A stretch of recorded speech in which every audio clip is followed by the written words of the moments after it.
자, 3교시 가겠습니다. 3교시. 자, 전술게임 모형. 와우, 진짜 나왔네요. 그쵸? 네, 그래서 또 똑같네요. 어디서 많이 보던 거 아닙니까? 문제로 보여드리면. 그쵸? 이렇게 바꿀까요? 자, 이렇게 냈고, 이렇게 냈고. 중요한 건 요거네요. 잘 보세요. 지금도 수업의 단계를 냈잖아요. 몇 번을 내고 있나 보십시오. 이게 대표적인 문제 하나 보여드리면 우리 이거였죠. 16년도 문제 나왔던 걸 그냥 그대로 그냥 기술에서 문제를 출제하고 계시는 거니까. 그쵸? 저것만 제대로 이해하고 또는 저거를 토대로 공부를 열심히 하셨다라고 했으면 얼마든지 맞출 수 있었던 문제라고 생각이 됩니다. 그쵸? 네. 어디 갔습니까? 변형기이라고 제시하고 있으니까 여기에 들어갈 말은 당연히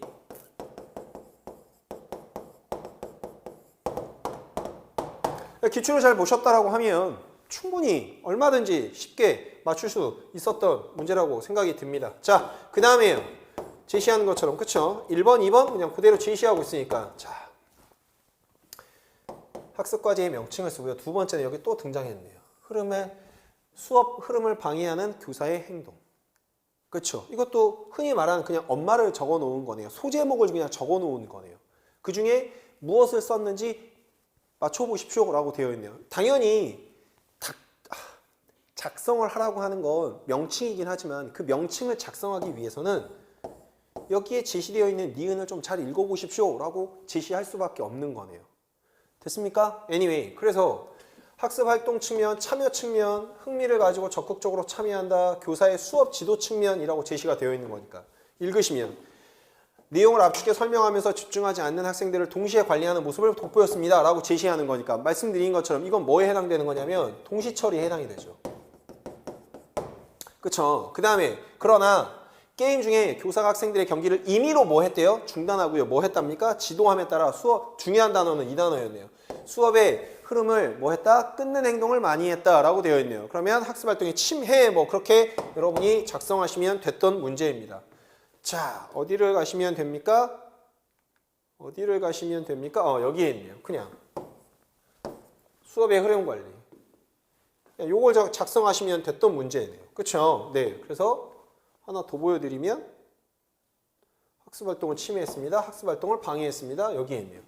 교사가 학생들이 어떤 활동을 하고 있는 걸 고려하지 않고 부적절한 시기에 제멋대로 학생들의 현재 활동을 뭐 하는 것? 멈추는 것이라고 표현했으니까. 그쵸? 뭐 침해, 방해 뭐 이렇게 작성하셔도 전혀 문제가 되지 않습니다. 라고 언급을 해드릴 수 있는 거네요. 그래서 중요한 단어는 이 단어인 거네요. 그래서 문제를 뭘 내셨냐면 이걸 내셨어야 하는 거죠.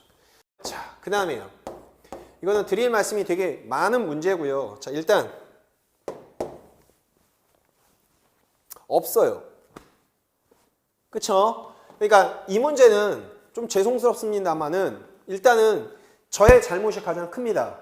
그 부분에 대해서는 일단 사과를 좀 먼저 드릴게요. 왜 제가 사과를 먼저 드리냐면 한 번도 다루지 않았어요. 죄송합니다. 왜 다루지 않았냐면 안 중요한지 알았습니다. 근데 굉장히 중요한 겁니다. 왜 중요하냐면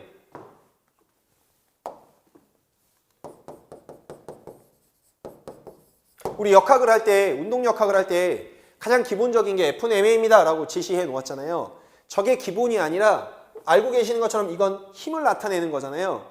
그럼 힘을 나타내기 위해서는 일단 이 개념이 기본적으로 있어야 한답니다. 그래서 죄송합니다. 내 인체의 분절을 각각 분리해서 힘이 어떻게 작용하는지를 보여줘야 한다고 얘기를 하는 거예요. 그래서 우리가 알고 있는 것처럼 죄송합니다만 혹시 벡터의 표현 혹시 알고 계시죠? 이렇게 표현하는 거. 그쵸? 그러면 이게 뭐가 되냐면 작용점이 되고요. 이 화살표의 방향이 뭐가 되냐면 작용 방향이 됐고요.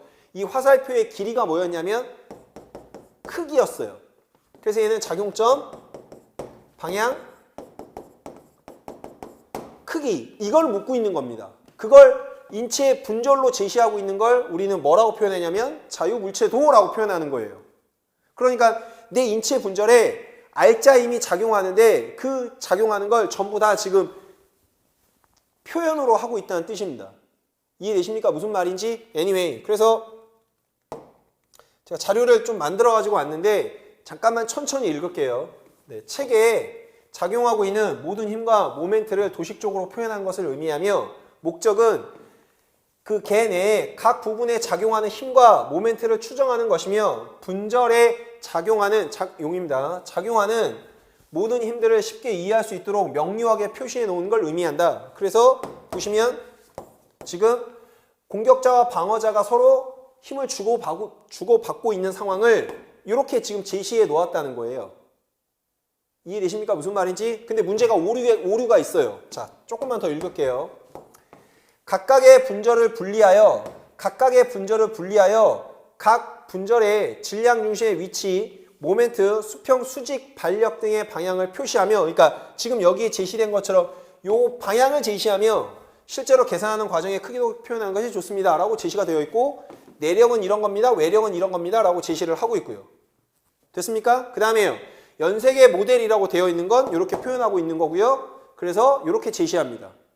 그래서 제가 확인을 해보니까 모든 역학책들에 다 이 부분이 다 있더라고요. 근데 다루지 않는 제 잘못입니다. 다시 한번 사과드리도록 하겠습니다. 네, 제가 역학을 전공하지 않아서인지는 모르겠습니다만 이 부분을 꼭 다루었어야 하는데 그렇지 않았다는 점에서 되게 죄송스럽게 좀 생각이 들고요. 어쨌건 그러면 지금 여기서는 이런 건 우리가 알고 있는 거고 이것도 알고 이런 것도 다 알고 있다는 뜻인 거네요. 그래서 좀 더 구체적으로 설명을 드리면 이렇게 되어 있고요. 그래서 수평 지면 반력, 수직 지면 반력이라고 하는 건 이거. 그쵸? 이런 것들. 그러면 체중이라고 하는 건 알고 계시는 것처럼, 그쵸? 중력이 작용하는 방향을 의미하는 거네요. 이해되십니까? 무슨 말인지? Anyway. 자, 그래서 조금 쉽게 설명드리려고 넙다리, 종아리, 그 다음에 발을 분절시킨 거예요. 각각 따로 떼서. 그래서 이렇게 작용하는 거, 이렇게 작용하는 거, 뭐 이렇게 작용하는 거, 이렇게 작용하는 거 지금 전부 다 이렇게 표현하고 있는 겁니다. 이걸 그냥 물체 자유도라고 표현하는 거예요. 이게 되나요? 무슨 말인지? Anyway. 자, 그런데 어쨌건 물체를 주변과 분리해 놓고 그 물체에 작용하는 모든 외력과 토크를 간단히 표현한 그림을 우리는 자유물체도라고 표현합니다 라고 했는데요. 이 부분은 좀 어렵기보다는 좀 생소했기 때문에, 그쵸? 제가 다루지 않았던 내용이기 때문에 선생님들이 많이 틀렸을 것이라고 생각이 들어서 되게 안타깝고 죄송스럽게 생각하는 부분입니다. 네. 어쨌건. 자, 그 다음에요. 공격자와 수비자에 대해서 이제 설명을 하고 있는 겁니다. 공격자가 쓰는 힘, 토크에 맞서서 잘 방어하려면 수비자는 어느 방향으로 힘을 주어야 합니까? 방어자는 토크를 최대로 발휘하기 위한 방향으로 힘을 주어야 합니다. 그 방향으로 힘을 주면 땡땡땡이 가장 커지기 때문에 토크는 무엇이 됩니다? 최대치가 됩니다. 그냥 이건 되게 쉽죠. 토크가 최대치가 되려면 발휘하는 힘과 무엇의 곱? 그렇죠. 작용점까지의 수직거리 모멘트 8, 모멘트가 길어야 합니다. 모멘트 8이라고 작성하시면 되는 거네요. 또는 작용점까지의 수직거리. 뭐 그렇게 작성하셔도 전혀 관계가 없다고 생각합니다. 왜요? 이거 크게 하려면 이게 오픈이 됐으니까 이거를 답으로 써야 하는 거니까. 됐습니까? Anyway. 그래서 이슈가 되기는 문제인 건 맞지만 그쵸? 정답률이 과연 몇 프로나 될까라고 이렇게 혼자 생각을 해 보았습니다. 네. 어쨌건 조금 아쉬운 면도 있었고요. 조금 그렇습니다. 네. 자, 그 다음에요. 아이고. 이걸 보여드려야 됩니까? 자, 여기에 이제 이런 문제들이 있었거든요. 그렇죠. 좁혀야 된다고 이제 설명을 했어야 되는 건데 나온 그림처럼 아무튼 좀 어려웠던 문제라고 생각이 들고요. 우리가 알고 있는 것처럼 항상 토크라고 하는 건 그렇죠. 수직거리, 사인 세타 그걸 얘기하고 있었으니까 쟤보다는 얘가 그렇죠. 이게 뭘 의미하는지 아시겠죠? 잡아당기는 힘의 크기는 뭐 한다? 같다. 그렇죠. 근데 여기서부터 여기까지인 작용점까지의 수직거리인 D가 뭐 한다? 크다. 그래서 얘가 토크가 더 크다라고 우리는 확인했던 거니까. 카드 되겠습니까? Anyway. 자, 이 문제를 맞췄으면 충분히는 아니지만, 그쵸? 어쨌건, 확인할 수 있었던 문제라고 생각이 들고요. 카드 되겠습니까? 네. 자, 그래서 확인시켜드리면, 이렇게 우리는 확인할 수 있고요. 본질주의라고 얘기하는 거는, 이제 이렇게 말씀드렸듯이. 그래서 우리 본질주의와 진보주의에 대해서 설명을 되게 많이 드렸던 거네요. 그쵸? 얘와 얘. 그리고, 이원론이 뭡니까? 이론론이 뭡니까? 병행론이 뭡니까? 일체론이 뭡니까? 를 설명을 했던 거네요. 이원론이라고 하는 건 각각을 독립적인 실체로 본다라고 해서 대표적인 학자는 데카르트. 그 다음에 여기에서 심신 이론론이라고 하는 건 대립적으로 보지 않고 궁극적으로 변형이 되었다. 이거 아마 제가 뭡니까? 우리 무한도전 특강 했을 때 이 자료를 아마 정리해서 드렸었던 것 같습니다. 어쨌건 그래서 유물론, 유심론이라고 표현을 해드렸네요. 그럼 가장 궁극적인 차이는 얘는 독립적인 실체로 보고 얘는 독립적인 실체로 보지 않았습니다. 라는 게 가장 대표적인 거고요. 병행론은 이런 거고요. 그 다음에 일체론이라고 하는 건 통합되어 있습니다. 대표적인 학자는 메를로 뽕띠입니다. 라고 제시가 되어 있는 거. 그쵸? 네, 그렇게 확인하시면 됩니다. 라고 말씀을 드리고 싶고 나는 생각한다. 고로 나는 존재한다. 라고 우리가 알고 있는 것처럼 그쵸? 데카르트를 얘기했었네요. 와우. 그렇게 확인하시면 됐던 문제였다고 생각합니다. 네, 그래서 메를로 뽕띠는 이렇습니다. 라고 설명을 하고 있는 거네요. 그러면 문제를 확인해 드리면 자, 마찬가지네요. 철학자의 이름을 쓰십시오. 나는 생각한다. 나는 존재한다. 그렇죠? 알고 계시는 것처럼 전혀 문제가 되지 않네요. 자, 이렇게 화살표를 그어놓은 건 여러분이 무엇인지 확인하실 수 있어야 한다는 뜻입니다. 얘는 아까 말씀드렸듯이 분리되어 있습니다. 분리되어 있습니다. 라고 얘기하는데 얘는 완전히 분리된 게 아니라 아까 말씀드린 것처럼 이거를 하기 위해서 얘가 수단시 됩니다. 라고 얘기를 했던 거고요. 얘는 완전히 분리됩니다. 라고 얘기했으니까 그렇죠? 약간 VS 같은 그런 느낌이라고 제시하시면 되겠고요. 그래서 이 문제가 조금 변별이 됐을 거라고 생각합니다. 플라톤과 철학자 기억의 심신론에서 마음과 몸의 상호작용에 관한 견해에 대해서 쓰십시오. 라고 우리는 확인했던 거네요. 그렇죠? 그러면 여기는 사유작용인 정신만을 강조했던 거니까 신체와 정신은 뭐 했습니다? 분리되어 있습니다. 즉 정신을 발달시키거나 신체를 발달시키기 위해서 즉 정신을 발달시키기 위해서 신체 활동을 하는 게 아니라 정신을 발달시키기 위해서는 정신만 발달합니다.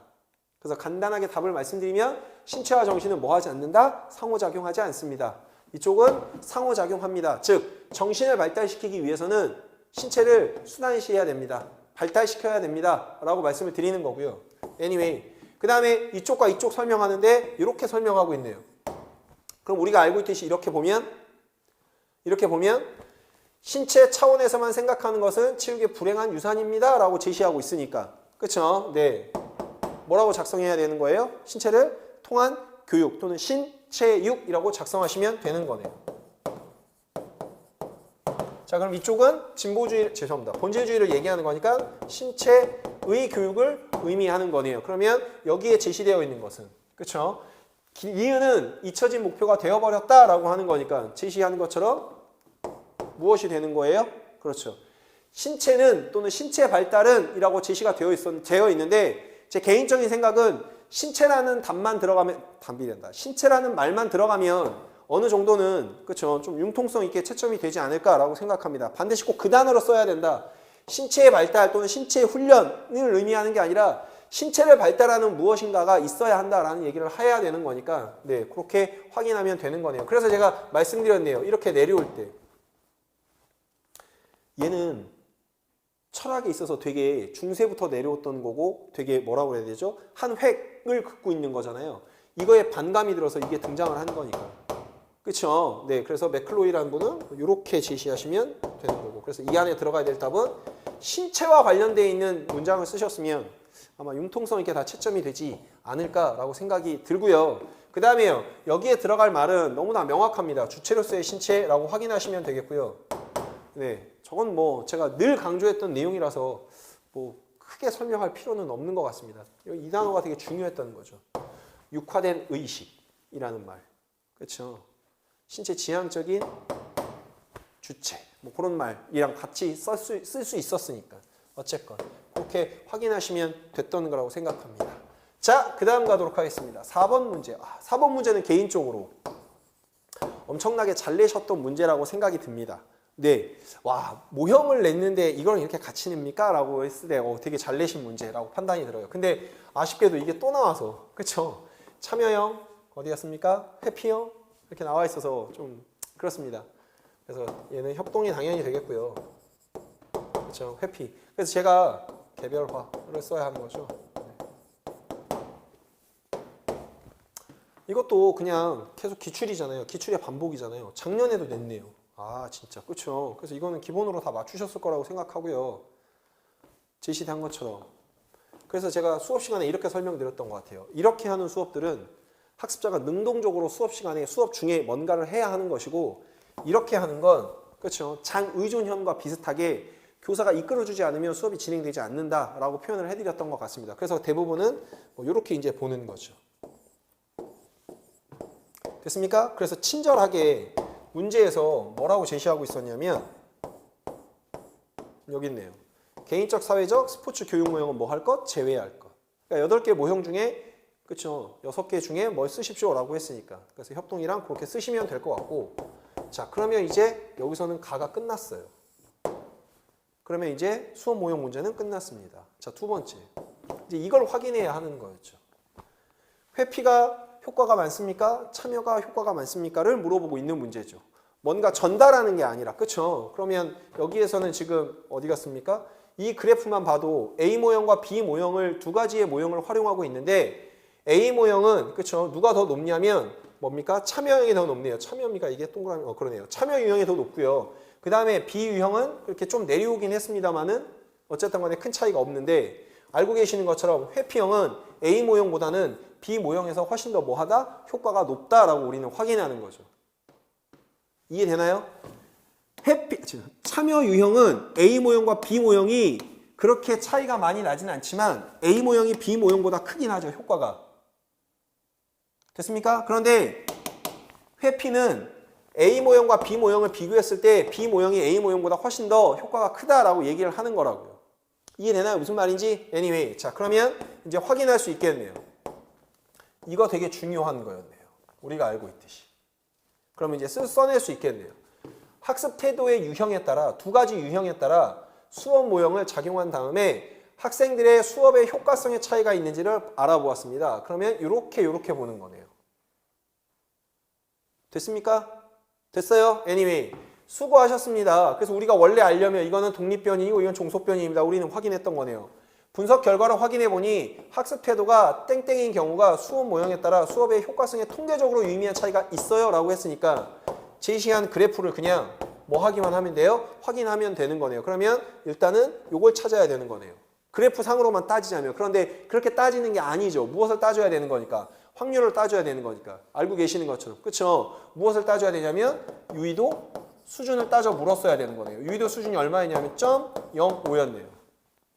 됐나요? 그럼 얘는 얘가 크고 얘도 0.05를 의미하는 거니까 얘는 얘가 크네요. 그럼 이렇게 하면 우리가 알고 있는 것처럼 연가설이 뭐한 케이스? 기각되는 케이스. 이렇게 하면 연가설이 뭐한 케이스? 수용되는 케이스. 따라서 얘는 유의미한 차이가 있습니다. 얘는 유의미한 차이가 없습니다를 그래프로 그리는 거죠. 이해되나요? 무슨 말인지? 그래서 여기에 답은 무엇이 될 수밖에 없습니까? 네, 회피 유형이 될 수밖에 없는 거죠. 됐습니까? 그래서 뭐라고 작성을 해 놓았냐면 이거를 쓰되, 그렇죠? 이거의 근거를 서술할 것이라고 제시했으니까 말씀드린 것처럼 이거는 무슨 검정으로 우리 했던 거예요? 가설 검정으로 우리 했던 거네요. 우리 많이 했던 거니까. 그렇죠? 단순하게 유의 확률과 유의도 수준을 그냥 단순하게 뭐 하면 됐던 거니까 비교하면 됐던 거니까. 이해되나요? 무슨 말인지 이해되십니까? 그리고 이제 t값으로 우리는 확인할 수 있었던 거죠. 됐나요? 됐습니까? 네, 1.96, 뭐 1.96이라고 해서 우리 확인하면 됐던 문제였으니까. 이해되십니까? 그려드릴까요? 마이너스 1.96 플러스 1.96. 그래서 자, t값이 얼마냐면 이쪽 어딘가에 존재하겠네요. 그럼 우리가 알고 있는 것처럼 저렇게 제시하면 되겠네요. a가 b보다 낫다. 됐나요? 얘는 얼마입니까? 마이너스 1.96 플러스 1.96. 근데 얼마냐면 0.68인 거네요. 그럼 여기 어딘가에 존재하는 거네요. 이해됩니까? 무슨 말인지? Anyway. 그러면 얘는 연가설이 수용되는 케이스, 얘는 연가설이 기각되는 케이스. 됐어요? 우리 연습 많이 했었으니까요. 그쵸? 네. Anyway. 자, 그 다음에요. 맞습니다. 나에서 학습 태도의 유형에 따라 수업 모형별 효과성의 차이가 다르기 때문에 학습 태도는 땡땡땡의 변인입니다 라고 제시가 되어 있는 거잖아요. 그렇죠? 알고 계시는 것처럼 조절 변수, 조절 변인이라고 얘기를 하는 거고요. 똑같은 말로요. 중재 변인이라고 얘기를 하는 겁니다. 네. 효과가 다른 걸 의미해야 되는 거니까. 그래서 확인을 시켜드리면 뭐 이건 다 알고 계시는 거니까 금방 설명해 드렸으니까. 여기 있네요.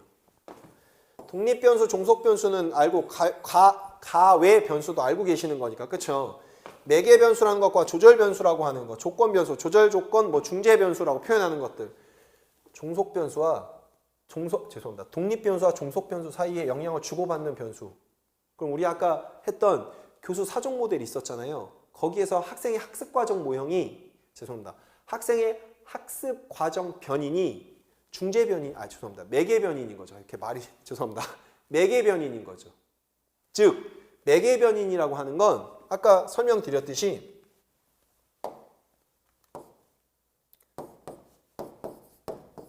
이렇게 있으면 이 변수는 얘한테 영향을 받죠. 그러면 이 관점만 놓고 본다고 하면 얘는 종속 변수죠.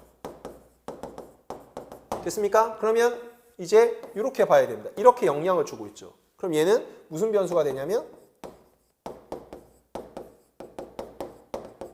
독립 변수가 되죠. 그러니까 매개 변수라고 하는 건 종속 변수인과 동시에 독립 변수가 되는 걸 의미하는 거죠. 됐습니까? 근데 문장에서는 지금 그걸 얘기하려고 하는 게 아니죠. 이해되십니까? 자, 그러면 밑에 확인시켜드리면 독립 변수와 종속 변수 간의 관계의 강도를 다르게 하는 변인을 의미한다. 따라서 독립 변수와 종속 변수 간의 관계를 체계적으로 변화시키는 변수를 우리는 조절 조건 또는 조절 변수 또는 중재 변수라고 표현한다라고 제시가 되어 있는 거니까. 따라서 정답은 이게 되겠죠. 그래서 그래프로 확인해 드리면 이런 거는 독립 변수, 그다음에 이런 거는 매개 변수라고 얘기를 하는 거고요. 됐습니까? 네. 그다음에요. 이런 것들은 조절 변수라고 얘기하는 거죠. 효과가 다릅니다.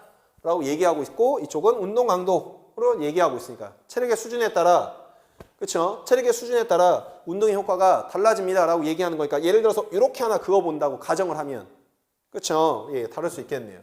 그래서 제시한 것처럼 이렇게 작성하시면 되겠습니다. 그래서 정답은 조절 변수가 되겠습니다. 됐나요? 중재 변인, 뭐 조절 변수라고 작성하셔도 전혀 관계가 없습니다. 되게 좋았던 문제라고 개인적으로 생각합니다. Anyway, 자, 그 다음 가겠습니다. 5번. 자, 이것도 마찬가지죠. 그냥 다 기출인 거죠. 어디 갔습니까? 어디 갔습니까? 다 그냥 기출인 거죠. 그렇죠? 더 재밌는 거는 보시면 죄송합니다. 보시면 다 몇 년도 문제 나왔어요? 20년도 올해 문제에서 지도사 문제에서 다 나왔네요. 물론 여기도 기출 다 돼 있고요. 다 기출의 반복인 거네요. 그렇죠? 네. Anyway. 자, 그래서 여기에 확인하시면 보시는 것처럼 그렇죠? 문장을 잘 읽으라고 말씀을 드렸던 거예요. 빼놓지 않고 보고 있습니다. 요즘 공부나 친구 관계 때문에 무엇을 많이 받고 있대요? 스트레스. 그래서 시원한 꿀 장면을 시청하면 평소에 불안이나 욕구불만 스트레스 한꺼번에 뭐 할 수 있습니다? 해소할 수 있습니다. 라고 얘기하는 거니까. 그렇죠? 도피를 당연히 해야겠습니다. 라고 제시를 하는 거고. 두 번째, 축구는 정말로 재미있는 스포츠입니다. 라고 얘기하는 거니까. 너무 빠른가요? 알겠습니다. 보여드리도록 할게요. 그러면. 그렇죠?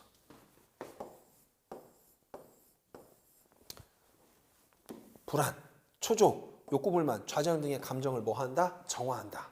라고 얘기하는 거고요. 그렇죠? 또 얘기하고 있는 것처럼 20년도 문제에 그냥 그대로 제시하고 있네요. 이렇게. 여기에 나온 것처럼. 됐나요? 와우. 잘 보셔야겠네요. 그쵸? 네, anyway. 자, 그 다음 확인시켜드리면 자, 축구는 그 자체로 정말 재미있는 스포츠인 것 같습니다. 늘 우리가 많이 얘기했던 계속 좀 읽으면 축구를 보다 보면 시간 가는 줄 모르겠어요. 축구랑 야구랑 이제 비교하고 있죠. 그래서 제가 그런 문제 많이 냈던 것 같아요. 야구는 훌리거니즘이 없지만 축구는 훌리거니즘이 있습니다. 라고 말씀을 드렸던 것 같아요. 그게 매체 스포츠가 다르기 때문입니다. 라고 말씀을 드렸던 것 같고요. 그래서 비교하는 문장으로 좀 쓰신 것 같아요. 제가 생각하기에는. 야구는 공격과 수비가 나누어져 있어서 조금 지루한 감이 있습니다. 그렇죠? 공격과 수비가 나뉘어져 있다고 하는 거니까. 그래서 우리가 알고 있는 것처럼 야구라고 하는, 제가 좋아하는 야구라고 하는 건 핫 매체 스포츠가 되는 거고, 그렇죠? 축구라고 하는 건 쿨 매체 스포츠가 되는 것이고, 반면에 축구는 선수들이 90분간 쉴 새 없이 운동장을 뭐 한다? 누비고 돌아다녀요 라고 되어 있죠.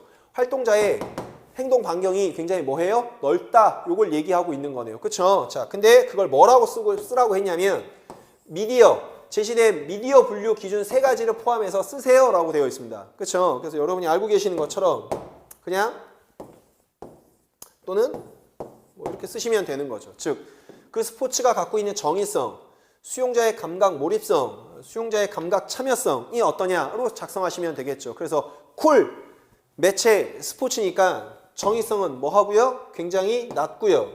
감각은 뭐 하고요? 높고요. 뭐 하고요? 참여는 높고요. 라고 작성하시면 될 것 같습니다. 기준과 함께 작성하라고 제시가 되어 있으니까요. 기준을 포함해서 서술하세요 라고 제시되어 있으니까. 그렇게 작성하시면 되겠습니다. 마찬가지 어렵지 않게 확인하실 수 있었고요. 그 다음에는 경제가 등장했네요. 스포츠가 관중의 흥미를 유발하는 요인을 가의 내용에 해당되는 2가지 요인을 쓸 것이라고 제시가 되어 있네요. 따라서 여기를 잘 읽으셔야 되겠네요. 그러면 여러 가지 것 중에 여기에 써 있는 내용이 무엇이냐라고 물었던 문제가 되겠네요. 그렇죠? 자, 가겠습니다. 최근 프로축구는 훨씬 더 재미있어요. 흥미가 있다라는 얘기를 하네요. 하위 팀들의 전력이 많이 향상되어서 상하위 팀들 간의 전력이 차이가 별로 없거든요. 팀 순위가 매주 바뀔 정도로 엎치락뒤치락 하고 있는 상황이에요 라고 해서 여기서 잘라야 되겠네요. 그러면 상위 집단과 즉 상위 팀들과 하위 집단의 갭이 뭐 했다는 뜻? 좁아졌다는 뜻을 하고 있는 거네요. 그러면 경기 결과가 뭐 한다? 불확실하다. 누가 이길지 모르겠다. 그렇죠? 우리가 알고 있는 것처럼 불확실성이 높다. 그래야 무엇을 유발할 수 있더라? 흥미를 유발할 수 있더라. 됐습니까? 자, 2번째. 뛰어난 선수들이 많은 데다가 실력이 좋은 우수한 선수들이 많이 영입됐습니다. 라고 제시가 되어 있는 거니까. 그쵸? 경기에 참가하는 뛰어난 운동선수들이라고 표현하는데 그걸 굳이 꼭 그렇게 쓰지 않아도 되겠고요. 이건 이제 이번에 냈던 문제고요. 그대로. 그쵸? 자, 그 다음에 여기서 제시하고 있는 것처럼 이걸 보여드리고 싶었습니다. 반드시 이 4개 중에 지금 2개를 쓰라고 했던 거잖아요. 그렇죠? 그래서 경기에 참가한 스타의 탁월한 기량이라고 쓰셔도 되기는 하는데 이렇게 쓰셔도 무방하다고 생각합니다. 재미있고 극적인 장면을 경기에 포함시킨다라는 말, 똑같은 말인 거니까. 그렇죠? 팀에 대한 애정이 있어서가 아니라 경기 결과 예측 불가능성, 이건 아까 위에서 읽었던 지문이고요. 높은 보상을 위해 선수들의 경기에 집중한다, 이것도 아닌 거고요. 그러면 요거 2개 중에, 즉 4개 중에 2개를 골라 쓰라고 했던 문제가 되겠습니다. 그래서 이 2개를 여러분이 확인하셨으면 됐다라고 표현을 해드리고 싶은 거네요. 됐나요? 됐습니까? 여전히 계속 기출의 반복을 설명드리고 있는 겁니다. 됐나요? 자, 그 다음 6번 가도록 하겠습니다. 와우, 6번은 이렇게 되어 있네요. 그러면 제가 늘 말씀드렸듯이 생리학 문제를 풀 때에는 반응인지 적응인지를 확인하라고 열심히 말씀을 드렸네요. 꾸준히 운동하면 순환계 능력이 많이 좋아졌구나. 그럼 적응을 했다라는 얘기를 하고 있는 거네요. 됐습니까? 프랭크 스타일링 법칙이라고 제시하고 있는 거. 그쵸? 너의 트레이닝 효과를 잘 알 수가 있어. 연구자의 이름에서 유래한 프랭크 스타일링 법칙. 요거 조금만 더 설명하면요. 요거가 아니라 이상하게 올해 문제는 이렇게 학자의 이름을 딴 법칙들이 유독 많이 나올 것 같아요. 이상하리만큼. 아까 링겔만 효과도 그렇고요. 그쵸? 뭐 얀도 그런 것 같고요. 좀 그렇습니다. 작정하고 이렇게 좀 내신 느낌? 뭐 그런 것 같습니다. 아무튼 그래서 프랭크 스타일링 법칙은 중요한 단어네요. 이완기말 혈액량과 수축기말 혈액량의 관계로 나타냅니다. 그래서 우리는 이완기말 혈류량이 뭐 해야 되고요? 많아야 되고요. 수축기말 혈류량이 뭐 해야 된다? 적어야 된다라는 얘기를 하겠네요. 따라서 펌프질하고 났을 때 심장에 남아있는 혈류량이 뭐 해야 된다? 작아야 한다라는 걸 우리는 확인했던 거네요. 따라서 이완기말 혈류량이 증가하면 전체 혈액량이 증가하고 심실은 더 늘어나고 심장의 근육은 더욱더 강하게 뭐 할 수 있게 되는 현상? 수축할 수 있게 되는 현상. 그래서 이거를 우리는 이렇게 표현했었네요.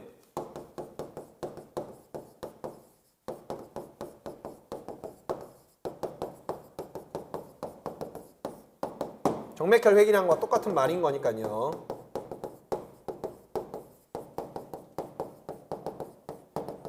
그 다음에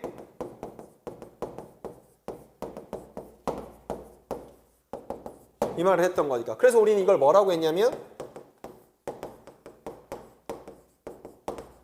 이렇게 표현을 했던 거예요. 그래서 사전부하는 뭐 한다? 커야 한다. 그래서 이걸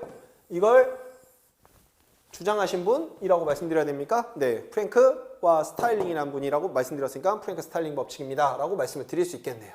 그렇죠? 좀 더 자세하게 설명해 주십시오 라고 되어 있으니까. 그래서 여기서 이제 무엇을 얘기했냐면 이렇게 되어 있네요.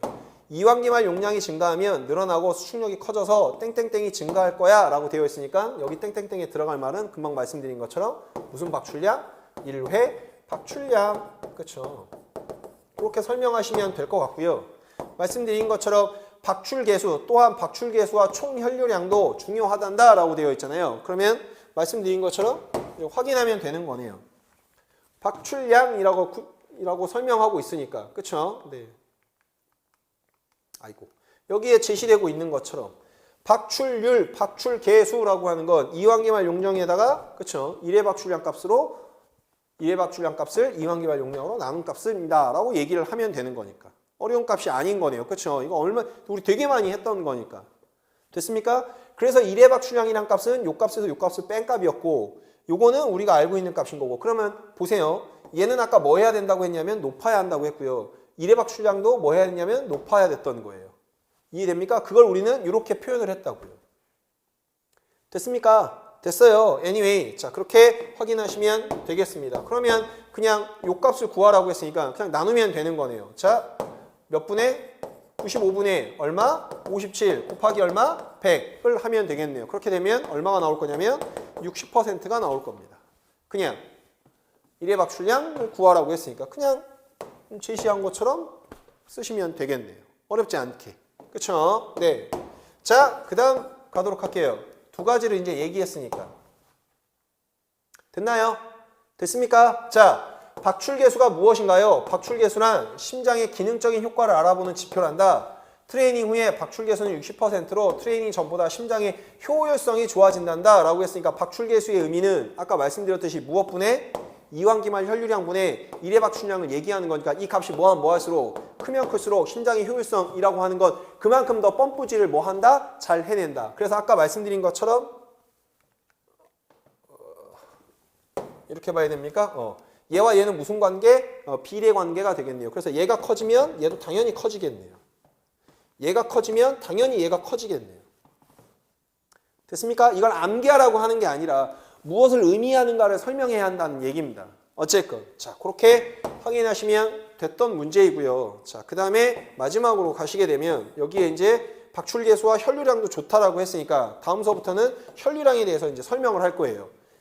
심장의 기능이 좋아졌다는 걸 확실히 알 수 있게 되었네요. 그러면 총 혈액량의 변화에 대해서도 설명해 주실 수 있나요? 라고 물어보고 있으니까 일반적인 경우에는 트레이닝의 긍정적인 효과로 되게 중요한 말 나오네요. 총 혈류량이 뭐 한다? 증가하게 되더라 라고 얘기하고 있는 건데 무엇에 대해서 설명을 하고 했냐면 또 상대적인 기여도 측면에서 쓰세요 라고 했죠. 됐습니까? 그럼 무엇이 더 많아진 꼴입니까? 그렇죠. 혈장량이 더 많아졌습니다 라고 우리는 확인할 수 있겠네요. anyway. 그래서 그림을 하나 보여드리면 뭐 이렇게 설명할 수 있는 거죠. 그렇죠.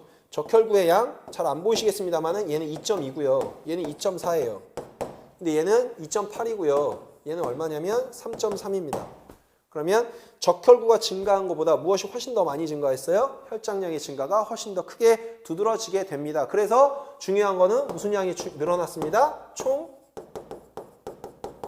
혈류량이 뭐 했습니다? 증가했습니다. 라고 우리는 얘기할 수 있는 거라고요. 혈류량이 증가하면 뭐가 좋아지는 거죠? 그렇죠. 혈류 속도가 더 빨라질 수 있겠네요. 더 잘 보낼 수 있겠네요. 산소를 운반하는 능력이 더 좋아지겠네요. 이해되십니까? 이해되세요? anyway. 자, 그렇게 이해하시면 됐던 문제라서 크게 어려움이 없이 생리학이 의외로 그렇죠. 좀 잘 풀렸던 그런 시험 문제였다고 판단을 합니다. 가도 되겠습니까? 네. 자, 7번. 이것도 좀 죄송한 것 같아요. 제가 생각하기에. 네.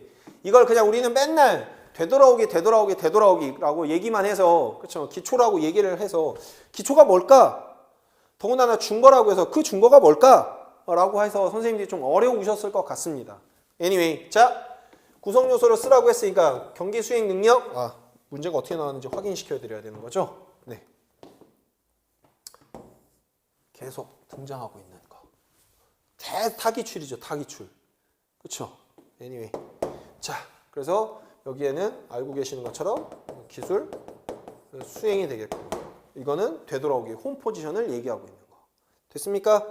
anyway, 그렇게 제시하시면 되겠습니다. 이 문제 기억나시죠? 그쵸? 네, 그래서 요거 운동 기능을 시도한 다음에 원래 포지션으로 적절히 되돌아오기를 바랍니다 라고 했으니까 이렇게 홈 포지션 얘기하는 거죠. 배드민턴 같은 경우에 치고 난 다음에 빨리 되돌아와야 되고, 치고 난 다음에 빨리 되돌아와야 되고, 치고 난 다음에 빨리 되돌아오는 그런 현상을 얘기하는 거죠. anyway, 그래서 그렇게 제시하시면 되겠습니다. 됐나요? 대진표에 따라 1차, 2차 합니다. 그래서 게임 수행 평가 점수, 게임 수행 점수를 산출하고 평가합니다 라고 제시가 되어 있고요. 게임 수행은 1차와 2차로 나뉘어서 했습니다 라고 제시하고 있으니까, 그렇죠? 문제가 굉장히 어렵지 않네요. 상관을 이용해서, 중요한 말은 상관을 이용해서 검사 도구의 양호도를 추정하는 걸 쓰세요 라고 제시가 되어 있으니까. 됐나요? 디귿과 리을, 상관의 개수. 그럼 아까 말씀드린 대로, 당연히 답은 재검사 신뢰도긴 하겠지만 아까 말씀드린 대로, 그쵸? 선생님들이 아시려면 이걸 알아야 되는 거죠. 무엇을 갖고 하고 있는지. 그래서 우리 이거 연습 많이 했던 것 같아요. 그쵸? 내분의 간인지 그쵸? 그런 거. 아무튼. 그래서 지금 이걸 얘기하고 있으니까 요 상관. 됐습니까? 보세요. 이 상관을 제가 뭐라고 했냐면, 그쵸? 유목 4라고 바꿔야 되는데 얘는 변수가 몇 개냐면 1개였잖아요. 그럼 안 된다고 했잖아요. 그러면 더 구체적으로 하려면 어떤 걸로 바꿔야 합니까? 라고 말씀드렸잖아요. 그래서 선생님들이 답을 하셨던 게 금내 상관계수, 유목 내 상관계수예요 라고 답을 하셨잖아요. 그것도 안 낸단 말이에요. 그것도 안 내고 있어요. 이해됩니까? 무슨 말인지? anyway. 그래서 그냥 정답은 요겁니다. 그러니까 기본적인 개념을 계속 묻고 있는 겁니다. 기본적인 개념을 계속 묻고 있는 시험이었던 거예요. anyway. 그 다음에 마지막으로 제시하는 건 요거네요. 수행평가. 관찰자는 수행자의 하이 클리어에 대한 내용 요소를 뭐 한다? 평가한다 라고 제시가 되어 있는 걸 의미하네요. 가도 되겠습니까? 이거는 뭐 몇 점을 준다? 뭐를 준다? 이게 아니라, 그쵸? 이거를 지금 잘하고 있는지 못하고 있는지를 확인해야 하는 거니까. 이렇게 해당되는 건 당연히 여러분께서 알고 계시는 것처럼 수행평가라고 했으니까 그동안에 관찰하지 못했던 걸 뭐 해야 된다? 평가할 수 있다. 그게 대안평가의 가장 궁극적이었으니까. 기본 자세, 무엇으로 설명하고 있다? 수치로 주지 않고요. 자세, 질적인 측면으로 함께 포함해서 제시하고 있더라라는 걸 의미하고 있기 때문에 당연히 이렇게 평가하는 걸 무엇이라고 표현한다? 루브릭이라고 표현한다. 됐습니까? 루브릭과 평정 척도는 유사하지만 같지 않습니다라고 해서 제가 여러 번 많이 보여드렸던 것 같습니다. 그렇죠? 네, 그렇게 확인하시면 되는 거였다고 생각하고 그냥 이것만 알고 계셨으면 그냥 풀어낼 수 있었던 거죠. 그냥 이게 그냥 답으로 이게 답으로 나온 거니까 어떻게 보면. 그렇죠? 네, 제가 일부러 그냥 하나 그냥 보내봤습니다. 편집해봤습니다. 이 안전관리에 대한 이걸 우리 뭐라고 했죠? 서열척도, 평정척도라고 했잖아요. 이 수치에 카운팅을 하는 게 아니라 이게 어떻습니까에 대해서 질적이란다. 평가하고 있는 걸 의미하잖아요. 그렇죠? 그럼 이거와 이건 다르죠. 그래서 보기에도 이렇게 나와 있죠. 같은 게 아니죠. 같은 게 아니잖아요. 됐습니까? 답은 당연히 그렇죠. 이거가 되겠네. 이거와 이거는 같지 않는 거죠. 절대적으로 같은 게 아닌 거죠. 물론 좀 확장된 개념이긴 하지만 어쨌건. 자, 가도록 하겠습니다. 그렇게 확인하시면 될 것 같고요. 자, 그 다음에요. 교육학이 너무 조금 그쵸? 너무 다 주는 듯한 그런 느낌이어서 안타깝습니다. 읽으시면 알겠지만 무엇을 냈냐면 요걸 내셨죠. 목적. 알고 계시는 것처럼. 그쵸? 유능하고 박식하며 열정적인 스포츠인에서 하나 쓰세요 라고 했는데 이제 요 지문을 보고 맞추셨어야 됐던 문장이죠. 됐습니까? 그래서 열정적이다. 열정적인 스포츠인이다. 라고 답을 하시면 됐던 겁니다. 됐나요? 됐습니까? 어렵지 않게 쓰셨을 것 같고요. 자, 그 다음에요. 두 번째 거는 진짜 나왔네요. 터크만, 선형 모형. 와우. 그쵸? 네. 자, 이것도 제가 수업 시간에 그렇게 말씀드렸잖아요. 단계가 있는 거라고. 그래서 항상 단계별로 제시되어 있는 것들은 앞에서부터 문장을 천천히 이해해 나가시면 충분히 맞추실 수 있을 거라고 말씀드렸잖아요. 초기에 발생했던 구성원들 간의 포지션 갈등은 점차 해소되었다. 보이죠?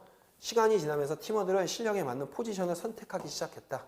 또한 자신의 팀 내에서 어떠한 역할을 감당해야 될지도 알게 되었다. 그러자 우리 팀의 애착과 결속력은 점차 뭐해졌다? 강해졌다. 그러니까 당연히 규범화 단계가 되겠네요. 이것도 마찬가지잖아요.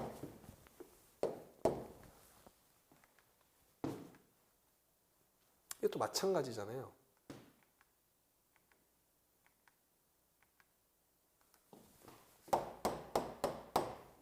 이걸 외우는 게 중요한 게 아니라 이걸 보셨어야 되는 거죠.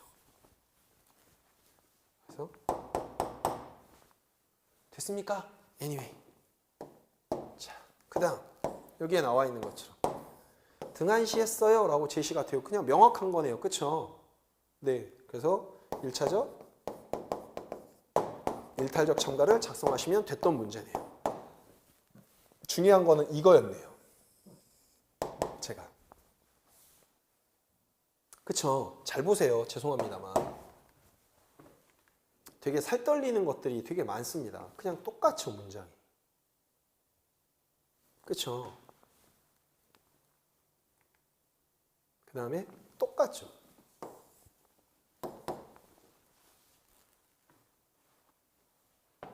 똑같죠. 이해됩니까? 무슨 말인지? 이해되세요? 결과론 놓고 결과론적인 걸 찾으니까 지금 이렇게 되어 있는데 평상시에 거기에 집중하셨어야 한다는 말씀을 드리는 겁니다. 그리고 죄송합니다. 이번 출제했던 기출문제가 그 전에 출제됐던 많은 문제들을 어떻게 보면 그냥 재탕하는 수준? 기본 개념을 묻고 있습니다만은. 그쵸? 여러분이 그래서 다시 한번 말씀드립니다만은 어려웠다라고 말씀드리는 건 여기에 제시된 것처럼 그쵸? 이 개념이 뭐고 이 개념이 뭔지 정확하게 모르면 답을 하기가 굉장히 어려웠을 것 같다라는 생각을 하는 겁니다. 그래서 이걸 외우는 게 중요한 게 아니라 이 안에 있는 내용들을 여러분이 명확하게 확인을 해야 이 명칭을 제대로 써낼 수 있다라는 걸 말씀을 드리는 겁니다. 이해되죠? 무슨 말인지. 네. 자, 가겠습니다. 마지막.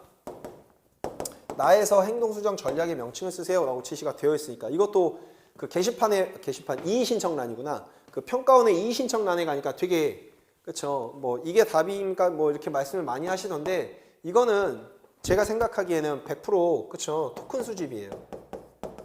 토큰 수집이 될 수밖에 없고요. 삭제 훈련이라고 많이들 말씀하시던데 삭제 훈련이 되려면 삭제 훈련의 개념 정의가 여러분들이 알고 계시는 것처럼 내가 어떤 부적절한 행동에 참가하지 않아야 해요. 그러면 참가하지 않아야 된다는 얘기는 뭐냐면 부적절한 행동을 하는 학생들이 부적절한 행동을 하지 않는 학생들한테 상이 돌아가는 걸 옆에서 지켜보면 자연스럽게 부적절한 행동을 하는 학생들은 그 상을 받기 위해서라도 부적절한 행동을 하지 않겠다라는 취지예요. 설명이 좀 어려웠나요? 네. 어쨌건 즉 문장 안에 부적절한 행동에 대해서 나는 참가하지 않고 있어서 나한테 뭔가를 받아야 한다고요. 그 문장들이 있어야 하는데 여기에서는 그런 문장을 찾아보기가 조금 어려운 것 같습니다. 확인하기에는. 어쨌건 그래서 의도한 바대로 그렇죠. 개최를 했는데 칭찬 카드를 발급하도록 했고 몇 이상이 되면 포지션 배정에 우선권을 주려고 했어요. 이렇게 주면 그냥 명확하게 되는 거죠. 그렇죠. 그래서 뒤에 보면 학생들의 행동에 변화가 생겼습니다 라고 얘기하는 거니까 이건 토큰 수집 또는 대용 보상책에 어떤 걸 쓰셔도 관계없는 거니까 그런 거에 대해서는 너무 가슴 조이거나 그러지 않으셔도 되겠습니다. 네, 같은 표현인 거니까 같은 의미의 다른 표현이라고 표현해야 되나요? 어쨌건 그래서 여기도 마찬가지 그렇게 어렵지 않게 문제를 쓰실 수 있었던 거라고 생각이 듭니다. 3교시가 상대적으로 후반부로 올수록 그렇죠 조금 문제가 수월하게 넘어가는 것 같고요. 하나만 말씀드리면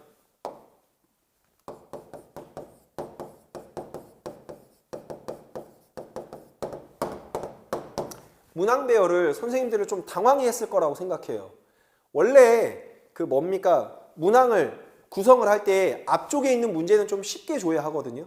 근데 물론 쉬운 문제도 있긴 합니다만 우리를 좀 당황해 하는 그런 문제들이 조금 포함되어 있고 후반부로 갈수록 문제가 3교시 같은 경우에는 굉장히 조금 그쵸 이렇게 수월하게 풀어낼 수 있는 주제들이 좀 많아서 선생님들이 처음에 좀 당황했을 것 같다라는 생각을 되게 많이 들어서 그 당황해 한다라는 게 뭐냐면 초반부에 흔히 말하면 좀 흔드는 거죠. 집중을 못 하도록. 그래서 흔히 말하는 멘탈이 좀 흔들린 상태에서 쉬운 문제를 보더라도 이제 자꾸 의심이 되는 거잖아요. 맞나? 맞나? 맞나? 이렇게 약간의 그 교수님들이 약간 뭐라고 그럴까요? 문항 배열에 조금 뭐라고 표현해야 될지 정확하게 모르겠습니다만 조금 전략이라고 표현해야 됩니까? 그런 것들이 좀 숨어있지 않았나라는 개인적인 견해를 좀 말씀을 드리고 9번 문제를 스타트하도록 하겠습니다. 자, 9번 문제. 문장에서 보시면 그쵸? 와우, 카타스트로피 이론은 그냥 그대로 내버렸네요. 어렵지 않게. 그쵸? 와우. 이 문제 보면서 되게 노심초사한 게 뭐냐면 일단 설명을 드리겠습니다. 자, 요걸 쓰라고 했으니까 그쵸? 그냥 요걸 얘기하고 있는 거네요. 단서 이용 가설을 그냥 쓰면 됐던 문제라서 그냥 가설의 명칭을 쓰세요라고 했으니까. 그쵸? 개념을 명확하게 이해하고 있습니까? 못 이해하고 있습니까? 라고 얘기를 하고 있으니까. 그쵸? 자, 각성이 낮다 보니 그 다음에요. 현주는 각성순이 지나치게 높아. 그래서 적절한 각성을 유지해야 주의가 잘 된다. 라고 하는 거니까 그냥 우리가 알고 있는 것처럼 어디 갔습니까? 이것도 그냥 그대로 냈거든요. 이것도 20년도. 네. 이런 거 보면 되게 소름 돋아요. 네. 그래서 아무튼 이 지각 협소와도 똑같은 거거든요. 알고 계시는 것처럼. 그냥 이걸 낸 거니까. 그렇죠. 어렵지 않게 쓰실 수 있었다고 생각이 들고요. 자, 계속 가겠습니다. 이런 것들 잘 확인하셔야 되는데 기억을 쓰라고 했으니까 기억이 어디 있습니까? 여기 있다. 3차원 구조로 제시가 되었습니다. 중요한 건 이 문장이네요. 우리가 알고 있는 것처럼. 그래서 카타스트로피를 쓰셨고요. 너희들이 알면 도움이 될 거야. 2차원의 형태로 그림을 그렸으니 한번 점검해 보자 라고 되어 있잖아요. 나와 다를 이게 메인이었네요. 인지불안. 그래서 우리가 알고 있는 것처럼 이렇게 되면 인지불안이 뭐 할 때? 낮을 때. 이렇게 하면 인지불안이 뭐 할 때? 높을 때. 그렇게 확인하시면 되는 거고 니은의 현상을 다의 변인을 이용하여 쓰세요 라고 되어 있으니까 다의 변인이라고 하는 건 요거네요. 그쵸? 다의 변인. 그래서 인지불안이 높을 때 신체적인 각성이 적정 수준을 뭐 하게 되면 넘어가게 되면 운동 수행률이 뭐 하게 된다? 급격하게 추락하게 된다. 우리는 그걸 무슨 현상이라고 표현했다? 카타스트로피 현상이라고 표현했다. 어렵지 않게 그냥 계속 등장하고 있었던 거예요. 그렇죠? 계속. 인지불안이 높아지면 생리적인 각성이 증가함에 따라 운동 수행도 증가하지만 적정 수준을 넘어가게 되면 급격하게 추락한다. 그냥 이걸 쓰는 거 아닙니까? 네. 중요한 말은 저는 개인적으로 이거였다고 생각합니다. 네. 그래서 이런 표현들 똑같이 그냥 제시하고 있는 거니까. 그렇죠? 높은 상태, 낮은 상태. 그래서 카타스트로피는 이런 겁니다. 낮을 때 역류자, 높을 때 카타스트로피. 어렵지 않게 쓰실 수 있었을 거라고 생각합니다. anyway, 자 가도록 하겠습니다. 교육하기 진짜 좀 너무 쉬워요. 너무 기본적인 걸 주셔서. 그렇죠? 기억의 원천 세 가지를 쓰라고 했던 거죠. 네, 기억을 그렇죠. 진짜 교과 내용, 학습자, 사회라고 쓰시면 됐던 거고 그 다음에 이제 읽어보시면 생각하고 계신 목적, 모형 말씀해 주시겠습니까? 교사 수준에서 개발할 때 어떻게 해야 됩니까? 그래서 이제 이렇게 얘기하고 있는 거네요. 됐습니까? 그래서 얘는 당연히 무슨 모형이 되는 거냐면 체력교육 모형이 되는 거고요.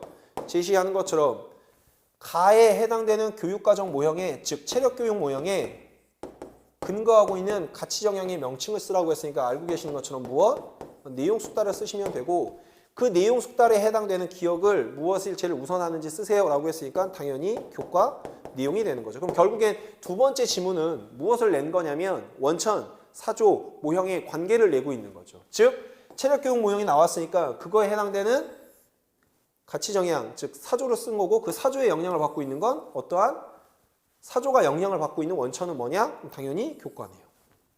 됐죠? 너무 쉬워서 이거는 그냥 요 정도로만 설명을 드리도록 하겠습니다. 자, 그 다음에요. 니은. 니은은 이제 이렇게 되어 있네요. 개별화 지도 모형은 일일 수업 계획에 대한 부담이 적고 수업 시간 운영이 비교적 쉬운 편입니다. 라고 제시가 되어 있는 거네요. 그쵸? 그래서 확인하시는 것처럼 무슨 뭐 통합계획이라고 답을 쓰셔야 되는 건 맞는데 이 통합계획이라는 말 자체의 의미는 그쵸 어디에 전부 다 작성이 되어 있어야 되냐면 개인학습지에 작성이 되어 있어야 돼서 반드시 이것만 쓴다고 해서 꼭 답으로 인정하지 않고 이렇게 쓰셔도 충분히 답으로 인정이 될 것 같으니 너무 노심초사하지 않으셔도 될 것 같고요. 네. 꼭 이 단어만 요구하지 않았다고 저는 생각 들거든요. 그러니까 전체적으로 개별화 지도 모형이 어떻게 운영이 됩니까?를 물어봤던 문제라서 굳이 이렇게 쓰지 않고 이렇게 쓰셨어도 충분히 답으로 인정이 되지 않을까라고 조심스럽게 그냥 예상을 좀 해봅니다. 그러니까 이걸 통해서 일일 교수학습 과정안을 작성하지 않고 이걸 통해서 단원계획서를 지도하고 있다. 뭐 이렇게 작성을 하셨어도 충분히 그렇죠. 지시되는 것처럼 이렇게 지시하고 있었으니까 단원계획을 수립하고 있더라 라고 쓰셨어도 충분히 답으로 인정이 될 것 같다는 생각이 듭니다. 어쨌건 교육하기 너무 쉬워서 좀 그렇습니다. 그렇죠. 뭐 다 알고 계시는데요. 관계. 그렇죠. 네. 그렇게 확인하시면 되는 거니까. 이걸 썼으니까 이걸 써야 되고 이걸 써야 되고. 됐나요? 됐습니까? anyway. 그렇게 확인하시면 되고 내용 숙달 보시면 되겠고. 개별화 지도 모형 개인학습지 썼던 문제. 그렇죠? 네. 그렇게 보시면 될 것 같습니다. 자, 마지막 문제입니다. 자, 다들 어려웠다고 표현들을 많이 하잖아요. 이 문제는 일단은 좀 설명을 드리자면 굉장히 잘 내신 문제고요. 하나 안타까운 건 문장을 이해하기가 너무 어려웠어요. 하지만 문장을 이해하는 게 어려운 거에 비해서 답을 작성하는 건 되게 쉽게 주셨어요. 그래서 개인적으로 생각할 때는 문제를 이해하기가 굉장히 어려운 문제였긴 했지만 실질적으로 답을 채점을 할 때에는 점수가 그렇게 즉 4점을 다 날릴 수 있는 그런 문제는 아니었다고 생각합니다. 분명히. 왜요? 답은 소위 말하면 50%예요. 그러니까 뭐 흔히 말하면 증가냐 감소냐? 뭐 감소냐 증가냐?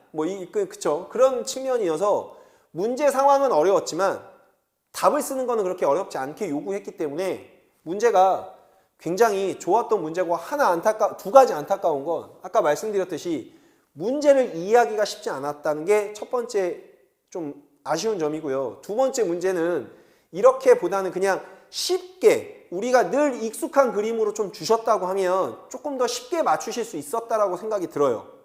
anyway, 자, 갈 테니까 설명을 좀 들으셨으면 좋겠습니다. 일단은 전반적으로 문제를 이해하면요. 이렇게 회전이 되어서 오는 골을 내가 골인을 하기 위해서는 골대에 골인을 시키기 위해서는 어떻게 헤딩을 해야 합니까가 문제의 요지예요. 그래서 이 문제는 이렇게 벗어났으니 어떻게 하면 골대 안으로 골을 넣을 수 있겠습니까? 그렇게 하기 위해서는 어떻게 해야겠습니까?를 물었던 문제예요. 이해되시나요? 무슨 말인지? 자, 그러면 이거를 시계 방향으로 좀 설명을 드릴 테니까 여러분들이 좀 이해를 하시고요. 자, 이거는 지금 어떻게 되어 있냐면 여러분이 아시는 것 좀 극단적으로 그릴게요. 이렇게 되어 있는 거죠. 그러면 흔히 말하면 12시에서 6시 방향으로 볼이 내려오고 있는 거고요. 이게 지금 반시계 방향으로 회전을 먹고 내려오는 거죠. 이해되십니까? 무슨 말인지? 자, 조금 더 쉽게 제가 그림으로 설명을 드릴게요. 지금 이 케이스라고 생각하시면 돼요. 자, 이거는 회전이 없는 상태에서 내가 떨어뜨리는 거예요. 이해되시죠? 근데 얘는 지금 이 방향을 보고요. 회전을 시켰어요. 근데 지금 똑같이 수직으로 내려왔어요. 그리고 나서 리바운드 되는 걸 의미하는 거고요. 반대로 이건 백스핀으로 지금 회전을 한 거예요. 이 상태에서. 이해되십니까? 그럼 맞고 뒤로 간다는 뜻이에요. 됐습니까? 우리 문제는 이 케이스예요. 왜요? 볼이 지금 이렇게 마그누스가 먹어서 이렇게 왔으니까.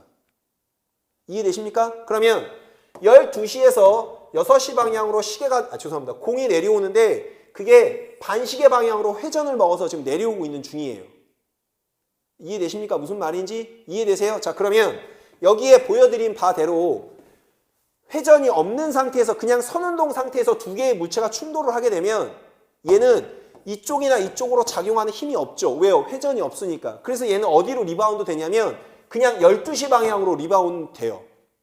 여기까지 다 이해하셨죠? 그런데 이렇게 회전을 하게 되면 충돌이 일어나는 순간에 이쪽으로 작용력과 이쪽으로 반작용력이 생겨요. 늘 제가 말씀드렸듯이 공은 반작용력의 방향으로 뭐 된다? 리바운드 된다. 이해되십니까? 무슨 말인지? 그러면 계속해서 지금 이 방향으로 회전이 일어나는 상태에서 리바운드가 발생을 한다는 얘기죠. 이렇게. 이해되십니까? 그러면 잘 보세요. 이쪽 방향으로 힘이 생성되었다고 했으니까, 이쪽 방향으로 속도가 생겼다고 했으니까 요거를 이렇게 잘라 볼게요. 그러면 지금 이 방향으로 지금 공이 리바운드 되고 있는 거잖아요. 이해되십니까? 그럼 이걸 예를 들어서 그냥 단순하게 5m/s라고 가정을 할게요. 그러면 수평의 방향도 힘이 생겼고요. 수직의 방향도 힘이 생겼어요. 이해되십니까? 무슨 말인지? 그러면 우리가 알고 있듯이 이게 5m/s라고 가정을 하면 예를 들어서 이걸 3m/s라고 가정을 할게요. 그럼 얘가 4m/s가 될 거란 말이에요. 피타고라스 정리에 의해서. 어쨌건 말씀드리고 싶은 건 회전을 하지 않는 공은 충돌하고 난 다음에 수평 방향으로 속도가 없어요. 그런데 회전을 걸고 나면 수평 방향으로 분명히 회전이 생겼어요. 됐습니까? 이해되세요? 무슨 말인지? 자, 그러면 이 각을 뭐라고 표현했냐면 반사각이라고 표현했어요. 됐습니까? 반사각이라고 표현했어요. 그럼 이 각도를 커야 되냐 줄여야 되냐를 설명하는 거란 말이에요. 이해되십니까? 자, 문제로 다시 갈게요. 자, 그 그림이랑 똑같아요. 그러면 아까 말씀드렸듯이 공이 반시계 방향으로 회전을 한다고 했으니까 만약에 여기에 충돌을 했다라고 가정을 할게요. 좀 확대할까요? 이렇게. 그럼 충돌했다고 가정을 하면 이 방향으로 작용력이 생겼을 거고요. 그 다음에 이 방향으로 반작용력이 생성이 되었을 거예요. 됐습니까? 됐어요? 그러면 리바운드가 이렇게 되겠죠. 지금 이 방향대로. 그래서 요거를 밑에 있는 그림으로 다시 설명을 드리면, 자, 여기 요만큼 생겼다는 뜻이에요. 그러면 이거를 이렇게 잘라 보겠습니다. 이렇게. 그러면 좀 더 크게 그릴게요. 이렇게. 됐어요? 제가 하고 싶은 말씀, 드리고 싶은 말씀은, 왜 우리 축구 드리블을 하다가 왜 이쪽으로 작용을 줘서 이쪽으로 갔던 그 문제 혹시 기억나세요? 2017년도 문제, 벡터 문제, 그거랑 똑같다는 얘기예요. 지금 이쪽으로 지금 힘이 생겼잖아요. 속도가 생겼단 말이에요. 그럼 임의적으로 이걸 5m/s라고 가정을 합시다. 그러면 충돌이 일어났으니까 이쪽 방향으로도 속도가 분명히 있을 거라고요. 그걸 임의적으로 3m/s라고 하자고요. 됐습니까? 그러면 수직은 4m/s가 될 거예요. 무슨 방향의 속도가 생겼습니까? 수평 방향의 속도가 생겼죠. 이해했죠? 여기까지? 예, 됐습니다. 자, 그러면 문제가 뭐냐면 A 상황에서 충돌 전에 현수의 머리 속도만 빨라졌다면 이라고 하는 거니까 지금 공이 이렇게 날아오는데 내가 여기서 가서 부딪히는 거예요. 근데 이 속도를 좀 더 빨리 하겠다는 뜻이에요. 됐습니까? 됐어요? 이해되세요? 그러니까 흔히 말하는 헤딩을 좀 세게 하겠다라는 뜻인 거겠죠. 쉽게 얘기하면. 그쵸? 네. anyway. 자, 그렇게 했을 때 무엇을 기준으로라고 써 있어요? 머리를 기준으로라고 써 있잖아요. 우리가 흔히 말하는 상대 속도의 개념은 목적어에서 주어를 빼면 돼요. 그럼 여기서 이제 목적어는 뭐냐면 주어는 뭐냐면 머리가 주어고요. 목적어는 뭐냐면 공이에요. 내가 공을 이라고 하는 거니까. 그러면 공에서 나를 빼면 되는 겁니다. 공에서 나를 빼면 되는 거예요. 그래서 벡터식으로 얘기하자면 벡터 VA에서 뭡니까? 벡터 VB를 죄송합니다. VB에서 VA를 빼면 되죠. 목적어에서 주어를 빼면 돼요. 목적어에서 주어를 빼면 됩니다. 이게 기준, 그래서 이 기준이란 말을 반드시 여러분이 확인하셨어야 하는 겁니다. anyway, 그래서 충돌 전에 머리로 날아오는 공의 상대 속도의 크기라고 물었으니까 됐습니까? 상대 속도의 크기라고 물었으니까 그 크기는 그냥 무엇을 하면 되냐면 절대치를 씌우면 되는 거죠. 그럼 그 크기는 뭐 한다? 증가한다. 크기는 당연히 증가할 수밖에 없죠. 그냥 상식선으로 생각하더라도. 이해되십니까? 반대로 그래서 제가 묻는 거예요. 만약에 상대 속도를 크게 하기 위해서는 어떻게 해야 됩니까? 이렇게 만약에 물었다라고 하면 되게 어려워졌을 문제라는 거예요. 이해됩니까? 왜요? 공은 이렇게 오는데 지금 멈춰있는 상태라고 생각하는 거죠. 그러니까 일정하게 등속도 운동을 한다라고 생각을 하는 거고 내 머리만 가서 빨리 헤딩한다는 거죠. 그러면 공이 앞으로 나가겠다. 즉 충돌하는 속도, 상대 속도를 좀 더 키우겠다라고 얘기하는 겁니다. 이해되나요? 무슨 말인지? 자, 그 다음 두 번째 문장이 굉장히 좋은 문제라고 어디 갔습니까? 나 여기 있다. 두 번째 문장이 굉장히 좋은 문제인데요. 충돌 후에 반사각은 어떻게 달라지겠습니까? 라고 물었잖아요. 자, 근데 중요한 거는 가예요. 가. 가는 아까 뭐였냐면 여기서 제시한 것처럼 상대 속도의 크기를 물었고요. 그러면 이 속도가 더 빨라진다는 거예요. 그럼 여기가 아까 여기가 이렇게 가서 충돌을 했지 않습니까? 그럼 이 속도를 더 크게 한다고 가정을 해보세요. 그럼 상대 속도는 더 커질까요? 더 작아질까요? 당연히 더 커지겠죠. 이해되시나요? 무슨 말인지? 이해되세요? 그러면 무슨 말을 하고 싶냐면 그러면 이 4m/s가 아니라 충돌하고 나면 예를 들어서 6m/s까지 증가했다고 가정을 할게요. 가도 되겠습니까? 그러면 이 각도가 어떻게 될 거냐면 점점 줄어들 거예요. 이 각도가 점점 줄어들 거예요. 즉 문제 상황으로 말씀드릴게요. 문제 상황으로 말씀드릴게요.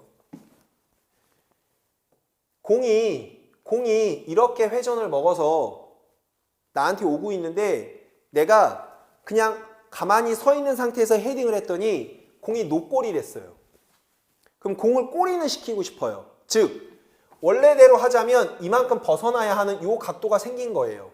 그런데 이 각도를 줄이고 싶은 거예요. 꼬린을 해야 하는 거니까. 그러면 적어도 요만큼은 날아가야 되지 않겠습니까? 그렇죠? 그러려면 어떻게 해야 되냐면 날아오는 공은 내가 어떻게 조절할 수 없는 변수잖아요. 그러니까 공은 주어진 속도예요. 변화시킬 수 없어요. 그러면 변화시킬 수 있는 변수는 뭐냐면 내가 가서 빨리 부딪히는 수밖에 없다는 뜻이에요. 내가 빨리 헤딩하는 수밖에 없다는 뜻이에요. 그래서 이 속도를 더 증가시켜야 한다는 뜻이에요. 그러면 아까 말씀드린 대로 충돌하기 전에는 이런 속도가 가정이 되어 있다고 하면 지금 죄송합니다. 그래서 이 Y축의 속도를 더 증가하게 되면 요만큼의 각이 더 줄어든다는 뜻이에요. 그래서 반사각은 원래 반사각이었던 거에다가 더 작아진다고 얘기하는 겁니다. 그래서 답은 충돌 후에 뭐라고 썼습니까? 충돌 후에 반사각은 감소한다. 그래서 꼬리는 시킬 수 있다. 그래서 문제를 조금 더 심플하게 보면요. 왔는데 노골이 됐어. 꼬리를 시키려면 어떻게 헤딩을 해야 되니? 이거예요. 한마디로 얘기하자면. 그러면 답은 뭐냐면 내 공의 속도는 내가 조절할 수 없으니까요. 공의 속도는 주어진 값으로 주고요. 내가 빨리 가서 헤딩합니다. 라고 얘기할 수밖에 없는 꼴이에요. 이해되시나요? 무슨 말인지? 이해되십니까? 자, 하나만 더 갈게요. 마지막에는 뭐라고 줬냐면 A 상황에서 충돌 전에 머리로 날아오는 이제 공의 각속도를 증가시켰대요. 공의 각속도를 증가시켰다라고 하는 거니까 아까 말씀드린 대로 이 그림을 보여드릴까요? 이 그림을 보여드릴까요? 이 돌아가는 속도가 훨씬 많은 회전을 가했어요. 그러면 집에서 한번 실험해 보십시오. 농구공을 가지고 천천히 돌렸을 때랑 빨리 돌렸을 때랑 반사각이 어떻게 되나? 수평 방향으로 속도가 어떻게 되나? 그러면 지금 이 방향을 묻고 있는 거죠. 이 방향. 그럼 이 방향으로의 속도는 당연히 증가하겠죠. 당연히 증가하겠죠. 그러니까 전체적으로 문장을 좀 이해시켜 드리면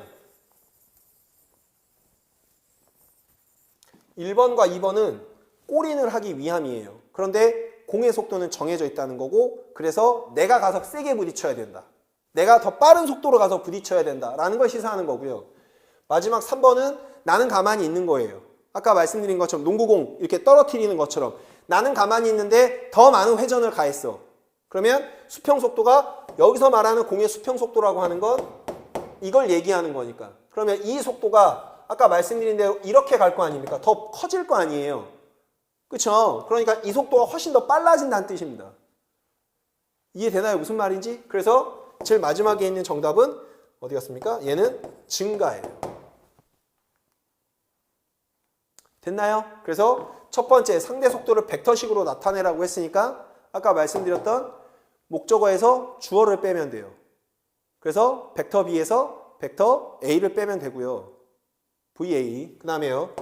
질문에 대한 답을 서술하라고 했으니까 보다 빨리 가서 부딪히면 공의 상대 속도는 당연히 증가할 게 당연하겠고요. 그 다음 중요한 문제는 두 번째 문제, 이 나지문이었는데 즉 꼬리는 시키려면 어떻게 헤딩을 해야 합니까?를 물었던 문제라는 뜻이에요. 그러면 내가 더 빨리 가야 된다라는 말을 하는 거예요. 그래서 반사각은 작아진다 라는 걸 의미하는 거고요. 마지막 거는 헤딩하는 사람은 어떻게 할 수 없고 공의 각속도만 더 빨라졌다면 충돌 후에 공은 어떻게 달라집니까? 를 물어봤던 거고요. 제가 수업 시간에 왜 그런 거 많이 보여드렸을 거예요. 제가 이거 없나요? 제가 왜 탁구공 이렇게 탑스핀 먹거나 백스핀 먹으면 이렇게 가만히 대고 있으면 공이 어디로 리바운드 됩니까? 라고 말씀드렸잖아요. 결국엔 그 문제하고 똑같다는 뜻이에요. 결국엔 그 문제하고 똑같다는 뜻입니다. 제일 마지막 문장 잠깐만 보세요. 공이 이렇게 오는데 공의 회전이 더 많이 먹어졌어요. 그럼 내가 가만히 대고 있다고 하면 그 공은 훨씬 더 많은 리바운드, 즉 각도가 커진 상태로 리바운드 될 거라고요. 그러면 이쪽 방향, 죄송합니다. 이쪽 방향으로 공이 날아가고 있으니까 이쪽 방향의 힘과 이쪽 방향의 속도가 생겼을 거라고요. 즉 이쪽으로 속도가 생겼으니 이걸 분해하게 되면 수평과 수직으로 나뉘게 된다는 뜻입니다. 그럼 이 속도가 더 커져 라고 하는 거예요. 결국에 이 속도가 존재할 수밖에 없는 이유는 아까 말씀드렸듯이 무엇을 가했기 때문에? 회전을 가했기 때문에. 이해되나요? 무슨 말인지? 이해되십니까? Anyway. 그래서 이 문제는요. 너무 좋은 문제였고요. 이거를 어떻게도 해석이 가능하냐면 우리가 알고 있는 것처럼 선운동량 보존의 법칙 혹시 아시죠? 충돌 전에 운동량의 총합과 충돌 후에 운동량의 총합은 같아요. 그런데 지금 여기서는 더 빨리 헤딩을 했다는 뜻입니다. 네, anyway. 그래서 이 문제는 너무너무 좋았던 문제인데 한 가지 아쉬웠던 점은 이걸 설명하다 보니 문제를 이해하기가 조금은 어려웠다는 거. 하나만 더 설명드리면요. 요겁니다. 현수의 머리와 몸은 하나의 물체이고 그 질량은 공의 질량보다 매우 커서 머리의 회전과 수평 방향의 움직임은 뭐 한다? 무시한다. 무슨 말을 저렇게 적어 놓은 거냐면요. 왜 우리가 그 작용 반작용의 법칙 설명할 때 단거리 달리기를 할 때 왜 우리가 그런 얘기 많이 했잖아요. 내가 지구한테 힘을 주면 지구도 나한테 똑같은 크기의 힘으로 반작용력을 준다라고 말씀드렸는데 그런데 나만 움직이는 이유는 지구는 질량이 매우 크기 때문에 내가 가해도 질량은 매우 미세하게 움직일 거지만 그 움직임을 거의 무시하고 질량이 상대적으로 지구보다 작은 나는 더 빠른 속도로 가속될 거다라고 설명드렸잖아요. 그걸 설명하는 게 바로 이 문장이에요. 즉 부딪히고 났을 때 나의 머리가 엄청나게 큰 질량이니 얘랑 충돌이 일어나게 되면 이쪽으로나 또는 회전을 하지 않겠다라는 뜻입니다. 그냥 가만히 있겠다라는 뜻이에요. 이해되나요? 그러니까 머리를 지구라고 생각하면 되고요. 축구공을 나라고 생각하면 돼요. 그래서 움직이지 않습니다. 이걸 준 겁니다.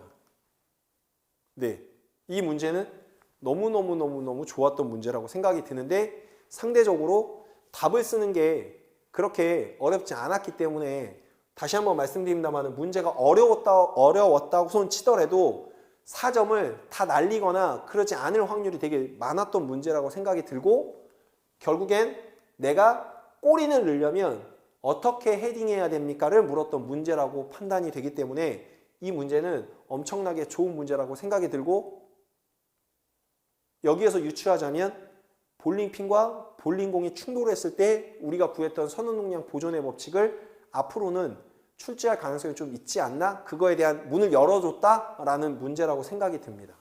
네, 굉장히 좋았던 문제고요. 이렇게 문제를 냈다고 하면 선생님들이 많이 맞추셨을 거라고 생각을 해요. 아까랑 똑같잖아요. 이 각도잖아요. 이게 반사각이니까. 그러면 이 각도를 줄이려면 이렇게 줄여야 되는 거니까. 그러면 이쪽 방향으로 보내는 힘을 더 강하게 해야 한다. 그 얘기를 하는 거니까.